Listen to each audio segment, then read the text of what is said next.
News 24 के खास कार्यक्रम आमने सामने में आपका स्वागत है। आखिर क्या है आम आदमी पार्टी की राजनीति? क्यों सीधे मोदी से टक्कर ले रहे हैं अरविंद केजरीवाल? ये नए किस्म की राजनीति है या फिर पब्लिसिटी स्टंट? आखिर आम आदमी पार्टी की राजनीतिक अचानक आक्रामक क्यों हो गई? यही जानने की कोशिश करेंगे आपके 3 बड़े नेताओं से। इन्हीं सवालों का जवाब देने खुद केजरीवाल, कुमार विश्वास और मनीष सिसोदिया हमारे सामने होंगे। लेकिन उससे पहले देखिए कैसे और कितनी बदल गई केजरीवाल की सियासत। लोकतंत्र की दहलीज पर चुनाव की दस्तक है। सामने सबसे बड़ी जंग है। सवाल 2014 के जनादेश का है और जनादेश की सियासी जद्दोजहद में वो तमाम चेहरे भी खड़े हैं जो खुद को आम आदमी की उम्मीदों का संरक्षक मानते हैं। वो चेहरे हैं अरविंद केजरीवाल, मनीष सिसोदिया और कवि कुमार विश्वास। एक पार्टी जो आंदोलन की बुनियाद पर खड़ी हुई, अब खुद को राष्ट्रीय राजनीति की सरजमी पर स्थापित करने की कोशिश कर रही है। केजरीवाल देश भ्रमण पर निकल पड़े हैं। गुजरात में मोदी राज की हकीकत की पड़ताल कर रहे हैं। केजरीवाल देश को राजनीति के नए रंग दिखा रहे हैं। मोदी पर सवालों की फहरिस्त उछाल रहे हैं। मोदी की मांद में सीधे घुसकर दहाड़ रहे हैं। सवाल केजरीवाल पर भी उठ रहे हैं। क्या केजरीवाल मोदी से 1 to 1 के मुकाबले की जमीन तैयार कर रहे हैं? क्या केजरीवाल महज सुर्खियों के लिए मोदी से टकराव मोल ले रहे हैं? जो भी हो, देश की चुनावी सियासत के केजरीवाल केंद्रीय किरदारों में से एक तो बन ही गए हैं।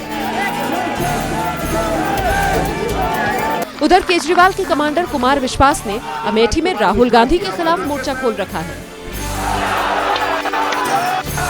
केजरीवाल मोदी राज में चिराग तले अंधेरे का सवाल उठा रहे हैं, तो कुमार विश्वास अमेठी में राहुल गांधी के अब तक के कामकाज पर घेराबंदी कर रहे हैं। केजरीवाल के एक और कमांडर मनीष सिसोदिया यूं तो विवादों में नहीं रहते, लेकिन आम आदमी पार्टी की चुनावी मुहिम के बड़े चाणक्य वो भी हैं। लिहाजा आज आमने सामने में आम आदमी पार्टी के इन 3 चेहरों से सीधे सवाल होंगे। तो आइए देखते हैं आमने सामने का ये खास एपिसोड न्यूज़ 24 की editor in chief Anuradha Prasad के साथ। मेरे साथ आज हैं आम आदमी पार्टी के नेता अरविंद केजरीवाल जी। आपका बहुत बहुत स्वागत है।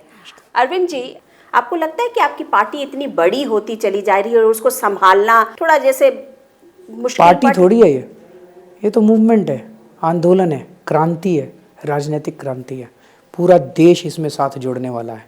तो इसको आप नॉर्मल पार्टियों की तरह मत समझिए। इसमें ये ऐसी बाढ़ है जो पूरे देश को स्वीप करके ले जाएगी। तो क्या ये भी समझा जाए कि नॉर्मल तरीके की या जो शिष्टाचार की बातें वो भी नहीं होंगी? वो होनी चाहिए, शिष्टाचार की बातें होनी चाहिए। आपने कहा कि ये इतनी जल्दी बढ़ती जा रही है कि समेटने की क्या ज़रूरत है? हमारी पार्टी किस चीज़ के लिए स्टैंड करती है? सच्ची और ईमानदार राजनीति के लिए। यही तो चीज़ है जो लोगों के दिलों को छू रही है, जो कि लोगों के दिलों में झंझनाहट पैदा कर रही है। तभी तो ये इतनी तेज़ी से बढ़ रही है। वो उन दोनों के पास नहीं है, ना बीजेपी के पास सच्चाई है ना कांग्रेस के पास है। बीजेपी और कांग्रेस कभी आपको अराजक बोलते हैं कि ये वीपी सिंह की तरह है, जो पहले एक पर्ची दिखा के बोला करते थे कि ये बोफोर्स का कहाँ पैसा रखा, उसका ये नंबर है। उसी तरीके से अरविंद केजरीवाल भी है। ये भ्रष्टाचार का मुद्दा तो उठा रहे हैं, लेकिन ये भी वीपी सिंह की तरह ही हो जाएंगे। अराजक कैसे हैं? क्या कर दिया हमने जो अराजक हो गए? किस चीज़ के लिए अराजक कहते हैं? हमें अराजक कहते हैं क्योंकि आप शायद व्यवस्था में विश्वास नहीं करते। व्यवस्था परिवर्तन के लिए आए हैं। व्यवस्था तो बदलेंगे जी। इस व्यवस्था से कैसे बताओ? हम ये कह रहे थे दिल्ली के अंदर कोई बलात्कार हो तो वहाँ पे किसी ना किसी पुलिस वाले की जिम्मेदारी तय करनी चाहिए। कोई ना कोई तो जिम्मेदार है। वो मना कर रहे थे। क्यों मना कर रहे थे? क्योंकि पैसा मांगते हैं नीचे से। नीचे के पुलिस वाले तो बहुत अच्छे हैं, कई सारे हमारे पास आते हैं, हमारे आंदोलन में जुड़े हुए हैं। कहते जी पैसा मांगते हैं ऊपर वाले, ऊपर तक जाता है पैसा। अब ऊपर तक का मेरे को नहीं पता कहाँ तक ऊपर तक जाता है, वो तो जांच करने पे पता चलेगा। तो हमने कहा जी किसी ना किसी पुलिस वाले की जिम्मेदारी तय करो। अब एसएचओ को आप कहोगे भाई तेरे एरिया में क्राइम नहीं होना चाहिए, नहीं तो जिम्मेदारी तय करेंगे। वो कहेगा जी या तो हफ्ता ले लो या जिम्मेदारी ले लो, दोनों एक साथ नहीं चलेंगे। इसलिए ये लोग नहीं मान रहे। अब हम जब ये कहते हैं जिम्मेदारी तय करो तो कहते हैं राजक है ये तो व्यवस्था भंग करने में लगा हुआ है। इनकी व्यवस्था है खाओ और खाने दो। अगर मैं आपको बता रहा हूँ सीरियसली, 1 लाख करोड़ रुपए खा जाता किसी ठेके में, थोड़े से बीजेपी वालों को फेंक देता, थोड़े से कांग्रेस वालों को फेंक देता, थोड़े बहुत मीडिया में अच्छे लोग भी हैं, बुरे लोग भी हैं, थोड़े मीडिया में दे देता, सारे कहते हैं बड़ा बढ़िया मुख्यमंत्री है, इसके जैसा गवर्नेंस, इसके जैसे मुख्यमंत्री की गवर्नेंस नहीं आती। हमने क्या किया, हमने भ्रष्टाचार खत्म करने की कोशिश की। आज मैं नहीं कह रहा, एक बहुत बड़े अखबार, अंग्रेजी के अखबार वालों ने सर्वे करवाया था, टाइम्स ऑफ इंडिया ने सर्वे कराया था, फुल पेज आया था उनका कि जब से केजरीवाल आया भ्रष्टाचार बहुत कम हो गया है। लाइसेंस दफ्तर के बाहर, ट्रांसपोर्ट लाइसेंस के बाहर दलाल खड़े रहते थे पहले, सारे दलाल भाग गए, अब 10 मिनट में लोगों का काम हो जाता है। उस अखबार में लिखा हुआ था। पहले लोगों को सरकारी अस्पतालों में दवाइयाँ नहीं मिलती थी, दवाइयाँ मिलनी चालू हो गई, अस्पतालों में दवाइयाँ मिलनी चालू हो गई। पहले पुलिस वाले पैसे मांगा करते थे हर चीज़ के, पुलिस वालों ने पैसे मांगने कम कर दिया।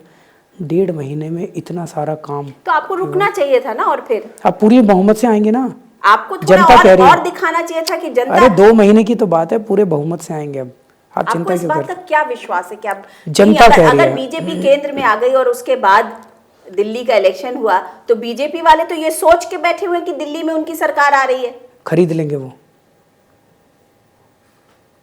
खरीद लेंगे। नहीं, खरीद नहीं लेंगे, वो तो ये कह रहे हैं, मान के बैठे हुए हैं कि उनके मोदी के गवर्नेंस के नाम पे दिल्ली में भी सरकार उनकी आएगी। मोदी के गवर्नेंस से वोट तो नहीं मिलने वाले दिल्ली में। हाँ, खरीद फरोख्त कर लें बीजेपी वाले, कांग्रेस को तोड़ ले, हमारी पार्टी तो टूटती नहीं है क्योंकि 2/3 चाहिए होता है। 27 हैं, 18 तोड़ने पड़ेंगे हमारी पार्टी से, 18 नहीं टूटने वाले हमारी पार्टी से। कांग्रेस टूट जाए, जानबूझ के टूट जाए, आम आदमी पार्टी को बाहर रखना है, कांग्रेस और बीजेपी वाले मिल जाए, हो सकता है। तो वो मिलके 5 साल की फिर सरकार भी तो चला सकते हैं, बना लेंगे। फिर अरविंद केजरीवाल के मूवमेंट का क्या होगा? मेरा मूवमेंट जी सत्ता के लिए नहीं है, मैं आऊं या ना आऊं, मैं मुख्यमंत्री बनने के लिए थोड़ी आया हूं, देश बचाने के लिए आया हूं। करेंगे तो जब भी चुनाव होंगे जनता सबक सिखाएगी। अरविंद जी, लोग बोलते हैं कि बार बार अरविंद केजरीवाल ये कहते हैं कि मैं मुख्यमंत्री बनने थोड़ी आया हूँ, देश बचाने आया हूँ। तो क्या अरविंद केजरीवाल ही देश बचा सकते हैं और कोई नहीं है? एक ही आदमी बचा सकता है इस देश का, आम आदमी। मेरी भी कोई औकात नहीं है, बार बार ये कहा है। ये जो आम जनता है ना इस देश की, वो जिस दिन खड़ी हो जाए ये बड़े बड़े शासन डोल जाएंगे।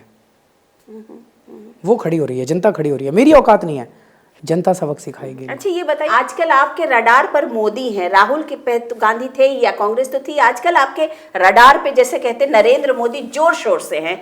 तो मैं जनता को ये बताने की कोशिश कर रहा हूँ कि इस देश में सत्ता कौन चला रहा है अभी।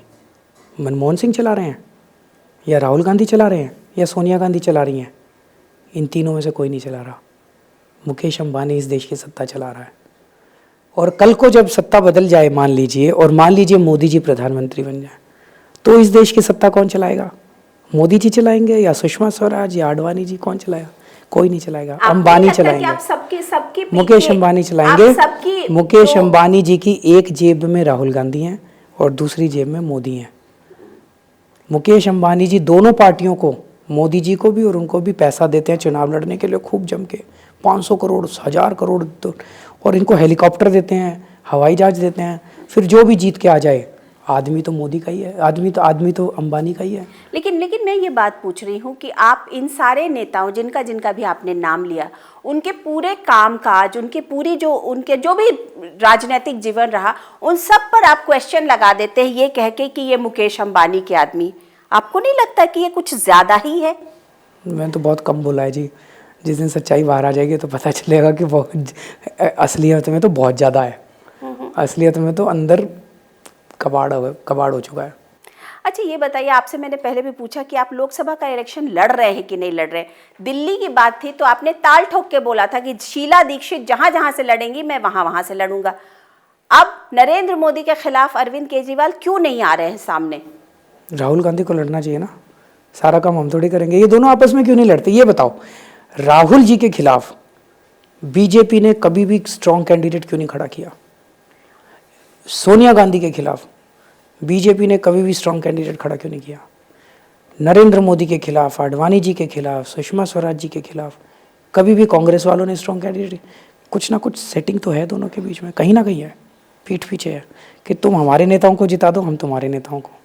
मैं आज आपके टीवी चैनल में इतना तो आश्वासन दे सकता हूँ, इन सारे बीजेपी और कांग्रेस वालों के बड़े नेताओं के खिलाफ हम अपने दिग्गज नेता खड़े करेंगे। तो हमारी ये मैच फिक्सिंग नहीं है इन लोगों के अच्छा, साथ। मैंने राहुल गांधी के खिलाफ आपने कुमार विश्वास को खड़ा कर दिया, हाँ। मैंने मान लिया। लेकिन तो मैं यही पूछ रही हूँ कि आज की डेट में नरेंद्र मोदी या बीजेपी तो ये डिक्लेयर कर चुकी है कि उनकी सरकार बन रही है और नरेंद्र मोदी देश के प्रधानमंत्री बन रहे हैं, तो अरविंद केजरीवाल को उनके सामने खड़ा होना चाहिए ना। मैं कुछ नहीं कह सकता अभी। मेरे अरविंद केजरीवाल इम्पोर्टेंट नहीं है, देश इम्पोर्टेंट है और इन सब लोगों को चुनौती देना इम्पोर्टेंट है और हम चुनौती देंगे। केजरीवाल देगा, कोई और देगा, कोई और भी बड़ा भारी भरकम आदमी मिल सकता है, कोई और भी दे सकता है। नहीं, पर अरविंद केजरीवाल क्यों नहीं? कोई और भी दे सकता है सर। क्योंकि अगर आम आदमी पार्टी और उसकी जो राजनीति है, जो आम आदमी पार्टी की राजनीति या जिस तरीके से आप व्यवस्था को बदलने की बात करें, तो आपको नहीं लगता कि अगर नरेंद्र मोदी के खिलाफ अरविंद केजरीवाल खड़ा होगा तब तो पता चलेगा मेरा कि ये है। राहुल गांधी जी के खिलाफ अरुण जेटली जी को लड़ना चाहिए, नहीं तो लोगों को लगेगा दोनों की मैच फिक्सिंग हो रखी है। अंबानी ने बोला है कि भाई देखो तुम इसके खिलाफ नहीं लड़ोगे, तुम इसके खिलाफ नहीं लड़ोगे, दोनों ने सेटिंग कर रखी है। मेरा कहना है राहुल जी के खिलाफ अरुण जेटली जी को लड़ना चाहिए और नरेंद्र मोदी जी के खिलाफ सोनिया गांधी जी को लड़ना चाहिए। अच्छा, और अरविंद नहीं तो हम तो बहुत छोटे लोग हैं, हमारी क्या औकात है, हम बहुत छोटे। एक तरफ तो हम व्यवस्था बदलने की बात करते हैं और दूसरे तरफ कहते हैं मैं बहुत छोटा हूँ। ये तो नहीं चलेगा, ये डुअल चीज नहीं चल सकती अरविंद जी। व्यवस्था इस देश की जनता बदलेगी, जनता बदलेगी तो जनता के फेस तो आजकल आप बने हुए हैं। मैं बहुत छोटा आदमी हूँ। नहीं, जनता बदलेगी जी। जनता को आप जनता को कमजोर मत समझो, इस देश की जनता। हम कहाँ समझ रहे हैं कमजोर? हम तो कमजोर नहीं समझ रहे, हम तो ये पूछ रहे हैं कि अरविंद केजरीवाल जनता के नुमाइंदे होंगे, मैं पता नहीं चुनाव लड़ूंगा भी मोदी के सामने खड़े होंगे कि नहीं खड़े? चुनाव लड़ूंगा भी नहीं लड़ूंगा मुझे नहीं पता, मैं यहाँ कोई रोज चुनाव लड़ने थोड़ी आया हूँ, देखेंगे। अच्छा, ये बताइए कि आपने क्या आंका है कि आम आदमी पार्टी को लोकसभा चुनाव में किस तरीके की सीट्स आप देख रहे हैं, क्या देख रहे हैं, किस तरीके का पॉलिटिकल सिनेरियो आप देख रहे हैं? मुझे लगता है कि देश की जनता को ये समझना पड़ेगा कि देखिए जनता यूपीए से बहुत ज़्यादा परेशान हो चुकी है, इस बात में कोई दो राय नहीं है। और यूपीए के घोटालों से, यूपीए की महंगाई से, यूपीए की बेशर्मी से, यूपीए की एग्रेसिवनेस से, उनकी एरोगेंस से जनता बहुत परेशान है। यूपीए के तो सबक सिखाने वाली है, यूपीए का तो पूरा एग्जिस्टेंस ही ख़त्म ना हो जाए। मोदी जी को लेके लोगों को एक ऑल्टरनेट दिखाई दे रहा था कि मोदी जी एक ऑल्टरनेट है, मोदी जी ऑल्टरनेट है। लेकिन ये समझना पड़ेगा कि मोदी जी उसी व्यवस्था के एक हिस्सा हैं। मोदी जी क्या कह रहे हैं कि ये व्यवस्था बहुत अच्छी है, ये राजनीति बहुत अच्छी है और इसी राजनीति को इस्तेमाल करके मैं विकास करूँगा, यही कह रहे हैं वो। हम ये कह रहे हैं कि इस राजनीति के जरिए विकास नहीं हो सकता, विनाश हो सकता है। इस देश की राजनीति को बदलना पड़ेगा, इस देश की राजनीति को ईमानदार बनाना पड़ेगा और इस देश की राजनीति जो आज वीआईपी की राजनीति बन गई है उसे जनता की राजनीति बनाना पड़ेगा। ये हम लोगों का कहना है। ज़मीन आसमान का अंतर है दोनों में। हम ये कह रहे हैं कि अंबानी, मुकेश अंबानी मोदी जी को भी पैसा देता है और राहुल को भी पैसा देता है चुनाव लड़ने के लिए। हम ये कह रहे हैं, सुनिए, नहीं, मैं ये पूछना चाह रही हूँ कि आप मुकेश अंबानी के खिलाफ जा रहे हैं कि नरेंद्र मोदी के खिलाफ जा रहे हैं? इस देश के आम आदमी की लड़ाई मुकेश अंबानी से है। जिस दिन जनता को समझ में आ गया कि बॉस असली चेहरा मोदी और राहुल नहीं है, असली चेहरा मुकेश अंबानी है, उस दिन खेल खत्म हो जाएगा। अरविंद जी, एक बात बताइए, आप इतने सारे विजन या इतने सारे सपने या इतनी सारी बातें बोल रहे हैं, कभी इस बात का भी डर है कि मैं अगर फेल करूंगा तो क्या होगा? कहीं मुझे लोग उसी तरीके से जैसे वीपी सिंह को बोलते हैं वैसे ही तो नहीं बोलेंगे? मैं ये थोड़ी बोल रहा हूँ कि मैं देश को बदल दूंगा। मैं होता कौन हूँ देश को बदलने वाला? इतना सा अदना सा आदमी हूँ। मैं अपना कर्तव्य कर रहा हूँ और मैं कोशिश कर रहा हूँ देश को जोड़ने की, और जितना काम मैं करके जाऊँगा वो जितना अधूरा रहेगा उसके बाद हम सब लोगों के बच्चे इसको आगे ले जाएंगे। Arvind Kejriwal, thank you so much talking to us. Thank you. Manish ji, को कहीं लगता है कि इस पूरे प्रोसेस में एक एक्टिविस्ट जो है, जब वो व्यवस्था में बदलाव करने की कोशिश करता है तो वो कहीं ना कहीं उसमें खामियां रह जाती हैं? और अनुराधा जी, आपकी जो ये सवाल है ना, इनका ड्राइविंग फोर्स ये है कि अभी हमने इस देश में एक्टिविस्ट पॉलिटिशियंस देखे ही नहीं हैं। अभी हमने सुविधा भोगी, सत्ता भोगी सरकारें देखी हैं। कुछ अच्छे लोग हुए पॉलिटिशियन, ऐसा नहीं है कि हम पहली बार ईमानदारी की बात कर रहे हैं, बहुत लोगों ने ईमानदारी की बात की है, बहुत लोगों ने ईमानदारी से राजनीति भी की है, पर सब आइसोलेट होते चले गए सत्ता के सामने और सत्ता के सुख के सामने। बहुत लोगों को लगा हम ईमानदार हैं पर ये सत्ता का सुख चलता रहे, बेईमानी नहीं करेंगे, बाकी कमाते रहें तो कमाने दें। पहली बार कुछ लोग आए हैं ना खाएंगे ना खाने देंगे, और इस दावे के साथ आए हैं कि एक पैसा भी खाएंगे नहीं और खाने भी नहीं देंगे, इस दावे की राजनीति करते हुए आए हैं। और ये तो एक्टिविज्म से ही हो सकती है, ये उस सुविधाभोगी सत्ताभोगी राजनीति के परंपराओं से नहीं हो सकती। पर हमारी प्रॉब्लम ये है, हमारी का मतलब जो लोग इन चीज़ों पे सवाल उठा रहे हैं उनको आदत नहीं है इस तरह की राजनीति देखने की। इस तरह की राजनीति को ख़त्म करना है, इसी राजनीति ने तो मार डाला पिछले 65 साल में। अभी आदत पड़ जाएगी धीरे धीरे लोगों को, माने जो लोग सवाल उठा रहे हैं। जनता तो बहुत खुश है, आम जनता बहुत खुश है कि जी अच्छा हो रहा है, ऐसा ही लीडर चाहिए था, ऐसे ही एक्टिविज्म चाहिए था राजनीति में, पर कुछ लोगों को हजम नहीं हो रहा है। मनीष जी, जो आप लोगों के साथ सिमिलीज जोड़ी जा रही है ना, येड़ा पेड़ा ये क्या है? पता नहीं है, देश की राजनीति के लिए ठीक नहीं है, किसी के लिए भी ठीक नहीं है। मैं मतलब अपनी पार्टी के नेताओं सहित मैं सबके बारे में कह रहा हूँ कि किसी भी, और हो सकता है मेरे से भी कुछ गलती हो, हमेशा किसी भी व्यक्ति को अपनी गलती मानने के लिए पहली बात तो तैयार रहना चाहिए। और ख़ास तौर से अगर भाषा के स्तर पे कुछ ऐसा, देखिए एक है गुस्से का इजहार। अगर आप गलत कर रहे हैं और आप मुझसे अपेक्षा रखते हैं कि मैं आपसे प्यार से बात करूंगा, तो ये तो अपेक्षा ठीक नहीं है। पर जब मैं आपसे गुस्से का इजहार करूंगा तो मैं सभ्य शब्दों में करूंगा। असंसदीय शब्द, गलत शब्द जो सामान्य बोलचाल में या किसी पारिवारिक भाषा में सम्मानित नहीं किए जा सकते, वो नहीं करना चाहिए। वो कोई भी करे, वो चाहे मैं करूं, अरविंद केजरीवाल करे या शिंदे साहब करें या कोई भी करे, तो कोशिश करते हैं। मनीष जी, ये बताइए कि क्या अरविंद केजरीवाल नरेंद्र मोदी के सामने चुनाव में आ रहे हैं? पता नहीं, अभी तो वक्त बताएगा। आप तो बड़े एकदम टिपिकल पॉलिटिशियन हूँ मैं चुनाव लड़ा हूँ, पॉलिटिशियन हूँ। तो बताइए ना कि अरविंद केजरीवाल से वक्त बताएगा इससे। अब आप कुछ कहलवाना चाह रही हैं, फिर थोड़ी देर में उस पर पट्टी चलवाना चाह रही हैं, तो आपकी है। अरे लेकिन मेरा जवाब, आप तो इसके माहिर हैं आप तो इसके माहिर हैं, आपने तो बैठ के चैनलों में यही किया है, तो आप तो जानते ही हैं। इसीलिए मैंने कहा ना कि देखिए जो सच है मैं वो बता रहा हूँ आपको, वक्त बताएगा। अब आप जो कहलवाना चाह रही हैं वो मैं कहूँगा नहीं, तो जो वक्त बताएगा। नहीं, लेकिन जैसे आप लोगों का ये कहना रहा है कि भाई हर बड़े व्यक्ति, हर के सामने कोई एक बड़ा व्यक्ति खड़ा हो। अब लोग कुछ लोगों की जो आम आदमी पार्टी के सपोर्टर्स हैं, उनका कहना है कि अरविंद केजरीवाल मोदी से बेहतर प्रधानमंत्री होंगे, तो फिर मोदी के आमने सामने खड़ा होना चाहिए ना। बताएंगे, आने वाले समय में बताएंगे, आने दीजिए, तैयारियां चल रही हैं। ये बताइए कि अरविंद केजरीवाल को क्या आप प्रधानमंत्री की तरह देखते हैं? पता नहीं, अभी देखते हैं, आने वाले समय में बहुत सारे लोग अच्छे हो सकते हैं। आप नंबर 2 के नेता है, वो नंबर 1 के नेता है, मैं नंबर 2 के नेता से पूछ रही हूँ। यहाँ नंबर 1 नंबर 2 कुछ नहीं है। किसी ने कल कहा था कि आप बड़े अच्छे प्रवक्ता है, जिस चीज से बचना होता है वो बड़े धीरे से पतली गली हो लेते हैं आप। सीख लिया ना, ये कॉम्प्लीमेंट है कि शिकायत है? नहीं, ये कॉम्प्लीमेंट है। शुक्रिया। ये तो शिकायत होती तो मैं दूर करने की कोशिश करता, कॉम्प्लीमेंट है तो शुक्रिया। आप लोग जिस तरीके की राजनीति की बात कर रहे हैं, तो फिर उसमें तो पूरा ही चेंज होना चाहिए। फिर व्हाई नॉट प्रधानमंत्री? हाँ बिल्कुल हो सकता है, पर व्हाई प्रधानमंत्री Arvind Kejriwal? Why not someone else who is good for the country also, who is also good for the country? कोई भी हो सकता है, फिर जो और अच्छे लोग हो सकते हैं। Arvind Kejriwal is not the last good man on the earth. अच्छा, ये बताइए कि लोकसभा के चुनाव में आम आदमी पार्टी अकेले ही चलेगी या किसी के साथ फिर इसी तरीके का रिश्ता होगा कि कांग्रेस पीछे से सपोर्ट कर रही है, आगे में खड़े हैं और फिर भी बोल रहे हैं कि हमारा कोई रिश्ता नहीं है? देखते हैं आने वाले समय में क्या होता है। लेकिन फिर भी आप इसकी तो तैयारी में होंगे ना? फिर भी कुछ तो तुक्के लगा ही सकते हैं। नहीं, मैं तो मुझे इसकी तैयारी में तो होंगे कि हम एक फोर्स बन के निकले।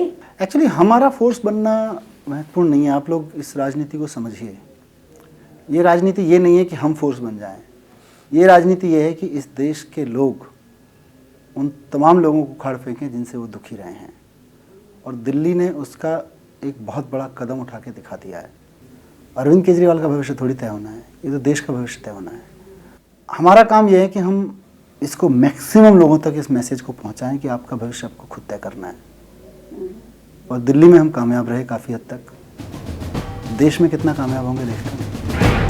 अच्छा, ये बताइए कुमार की भाजपा ये कह रही है कि आम आदमी पार्टी का एरोगेंस इस तरीके से छलक छलक के गिर रहा है, कितने दिन तक चलेगा ये एरोगेंस? मुझे लगता है कि 500 कमांडो आगे और 500 कमांडो पीछे, उस एरोगेंस से तो मेट्रो में जाते हुए मनीष सिसोदिया का एरोगेंस बहुत अच्छा है। मुझे लगता है कि ये जो तथाकथित शेर बनाए जा रहे हैं जो अपने ही जंगल से चिल्लाते हैं, इससे अच्छा तो अरविंद केजरीवाल का एरोगेंस है जो शीला दीक्षित को घर में घुस के कहता है कि तुम भ्रष्टाचार की प्रतीक हो, तुम्हारे खिलाफ चुनाव लड़ने आया हूं। मुझे लगता है कि दिल्ली में 3-3 शहजादे और दुष्यंत सिंधिया, अनुराग ठाकुर इस प्रकार के अपने पुत्रों को उतारने के बजाय कुमार विश्वास का एरोगेंस अच्छा है, जो देश के सबसे बड़े परिवार के सबसे बड़े युवराज को सीधे कहने गया है, मास्टर का बेटा हूं, फकीर हूं, 100 रुपए से कैरियर शुरू करा है, कवि सम्मेलन पढ़ के अपनी प्रतिभा से आया हूं और अमेठी के लोगों के साथ तुमसे सवाल पूछना चाहता हूं कि तुम्हारे पूरे काम में गांधी होने के अतिरिक्त क्या है। आमंत्रित कर रहा हूं, किसी चौराहे पर आए, बहस कर लें, सीरिया नीति क्या है, पाकिस्तान नीति क्या है। आज की डेट में अगर ये पूछा जाए कि आम आदमी पार्टी के लिए बड़ा दुश्मन कौन, भाजपा या कांग्रेस, तो किसको डिसाइड? करप्शन। हम बराबर कहते हैं ना, हमारी भाजपा से कोई दुश्मनी है ना कांग्रेस से कोई दुश्मनी है, हमारी करप्शन से दुश्मनी है। पर आपको लगता नहीं है कि कहीं ना कहीं इस पूरे एक्टिविज्म में जो मैं है किसी भी व्यक्ति का, वो आगे आ रहा है? अब मैं इसी बात के विरोध में हूं। मेरे लिए बहुत खराब वक्त होगा जिस दिन मैं ये कहलाऊं कि मैं अरविंद केजरीवाल की पार्टी में हूं। मैं उस दिन पार्टी छोड़ दूंगा। ये नरेंद्र मोदी, राहुल गांधी, अरविंद केजरीवाल, आज भी Aam Aadmi Party is equal to Arvind Kejriwal बन तो ऐसा ही गया है। बिल्कुल गलत है। अच्छा, आपका खुद का पॉलिटिकल एम्बिशन क्या है कुमार? मेरा कोई एम्बिशन ना शुरू में था। जब मैं कविता लिखने आया था 100 रुपए में मैंने पहली पोइट्री पढ़ी थी। मुझे पता नहीं था कि मैं IIT IIM में एक रॉक स्टार की तरह कविता पढ़ूंगा। मुझे पता नहीं था कि मैं अमेरिका में शो सीरीज किया करूंगा। मैं गति के साथ चलता हूं। ये कॉल ऑफ द आवर है, राजनीति युग धर्म है, मुझे करनी चाहिए। पर अगर आपको लगता है कि ये राजनीति, जो इस राजनीति को आप लोग करना चाह रहे हैं या जो मुद्दों की राजनीति को करना चाह रहे हैं, उसमें ही अगर दुराव और टकराव आएगा तो क्या कुमार विश्वास अपने कदम वापस लेंगे? बिल्कुल। पहले दिन, जिस दिन ये राजनीतिक आंदोलन से विरत हो जाएगी पार्टी, उस दिन मैं पहला आदमी होऊंगा जो बाहर निकल के अपने गीत फिर दोबारा लेके, अभी भी जा रहा हूँ कवि सम्मेलन तो अब भी करता हूँ, घर तो चलाना है। किसी ने मुझसे पूछा कि पर्सनल लाइफ, मैंने कहा डिस्ट्रॉयड है, खत्म है।